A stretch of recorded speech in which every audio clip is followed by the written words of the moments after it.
Joining me in the studio now, TalkTV's political editor, Kate McCann. Hi, Kate. And Stella Santaquido, who's a former Labour Party aide. Thank you very much indeed for coming in. I think we might talk to Stella first, because she's here, effectively, I think, to set the scene and explain a little bit about the kind of atmosphere and the sorts of occurrences that can happen while working in politics. I would just like to say in parenthesis that it can happen working anywhere, in a Chinese takeaway, in a laundrette, in a school, absolutely anywhere, and does happen pretty much everywhere. But I wonder whether you think that in politics the atmosphere is somehow heated and a bit feverish. You know what? Yeah, I do agree actually with that. I think that in politics in particular, you have a lot of young people who are very, very ambitious. And there are very limited ways that someone can climb the ladder. A lot of it does have to do with your network. Very often the way that you get a job in politics is through informal channels, unlike other industries such as consultancies or banks or any other, where you would have similar problems.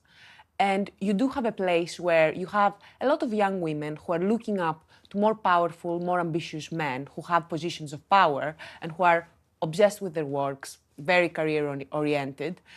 This is not the case, however, with Daisy Goodwin, and this is not the case with Daniel, because what happened here, I think, you have someone with a lot of experience being disrespected in not the same way that younger people are. But Westminster is a place where you have to drink a lot if you want to get along with everyone. Very good point. You have to socialize a lot.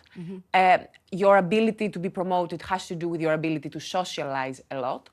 So there is this danger. In my experience, what happened when I was working in Parliament, I was quite young, and I didn't have a big network at the time, but I did build that very slowly. And I did notice that sometimes it was easier to network with men. They were more willing to mentor me, let's say. They were more willing to give me advice. I do not know, hand on heart, how many of the men who helped me in my political career did this out of honest evaluation of my own skills and talents. But I do completely recognize a lot of these stories that we're seeing. And I do have one example that I have shared before, where I remember I went to an event and there was a peer there who approached me, and we had a common policy interest.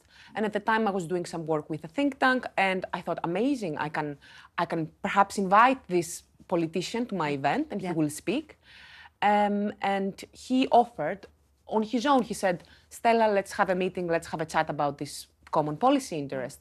So a few weeks later, I went to this meeting in one of the tea rooms in Parliament, and I remember I arrived at the table, and all around me there were other MPs that I knew of and who knew of me, and I was already feeling a bit exposed because I was in this meeting with this peer who was a lot older than me. He was closer to my grandfather's age at the time, and I was 24. And as soon as I sat down, he said to me, "You're so beautiful. Why are you not a model or an actress?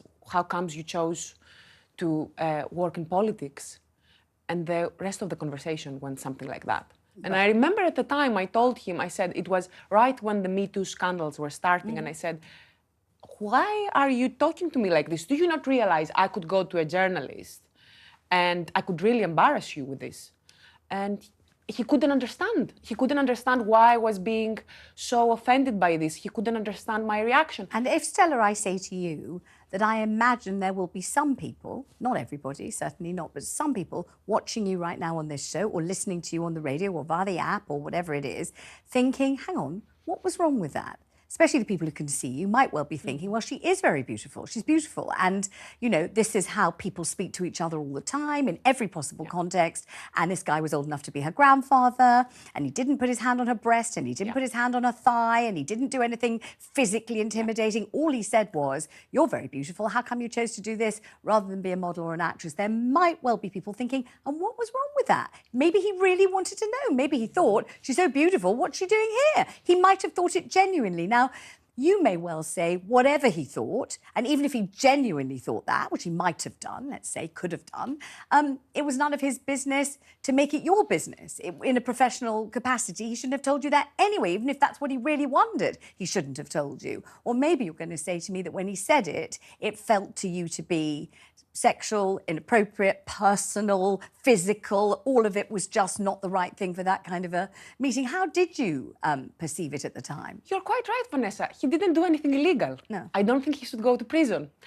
I do think so. I do think, however, that it is embarrassing. Mm-hmm. It is embarrassing to have such bad social skills and expect to hold such high political, such positions of political power. Mm-hmm. This is what it boils down to. I do not think it's fair that Daniel or anyone else is being talked about in the same sentence with Weinstein on Twitter, for example. I see a lot of people conflating the two incidents. Mm-hmm. He's not a violent perpetrator of sexual violence. It's not the same that I know of anyway. Mm-hmm. It's not the same.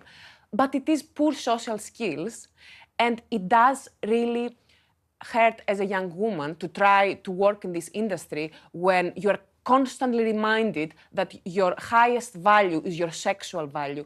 And I really felt what Daisy said in her Times article, where she said how she couldn't believe that she was at that point in her career, mm-hmm. where she should be so well respected by everyone, including particularly men younger than her, with less experience mm-hmm. than her. Mm-hmm. I remember when I started working in Parliament, one of my first weeks, I was so excited. I started working in Parliament after trying and failing and being rejected. And I was wearing a jacket and a shirt, and I was walking into Parliament, and a guy just grabbed me by my jacket and sniffed my neck or something like that. Oh, God. Basically, I was sexually assaulted outside of Parliament. It wasn't by a political staffer or anything like that, but I remember thinking, I'm so silly, I feel so naive. I'm trying so hard to take myself seriously mm-hmm. and to do something respectable, and men are here to remind me that, no, you are still just a piece of meat. Gosh, that's a dreadful indictment. I mean, obviously, that's your area of work. You're always in the House of Commons. You're always in all the different antechambers, gathering news, being briefed and everything else. That's the place where you get all the information that you share with us here on TalkTV, Kate. So do you recognise what Stella's saying?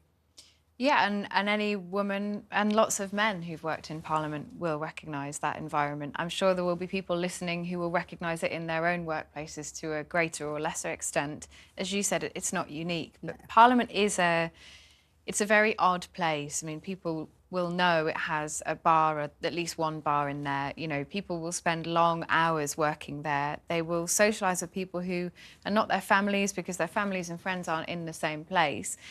And I think what we're talking about here is power, and that's what makes this different. Mm. What makes it different is when someone's in a position of power and they make a comment about your physical appearance, it's not the same as somebody in a bar or somebody on a date or one of your friends, which is still not quite right if you feel it's not right.